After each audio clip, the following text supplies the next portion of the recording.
আগামীকাল থেকে সারা দেশে 11 দিন বিশেষ সতর্কতা জারি করেছে স্বরাষ্ট্র মন্ত্রণালয় এবং আইন শৃঙ্খলা রক্ষাকারী বাহিনী পক্ষ থেকে।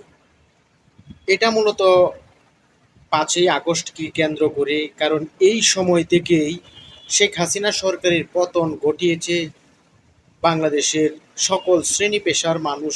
আর এই সময়টাকে কেন্দ্র করে বিশেষ করে 29 জুলাই থেকে 8 আগস্ট পর্যন্ত সময়টাকে আওয়ামী লীগ বিভিন্নভাবে সুসংগঠিত হচ্ছে।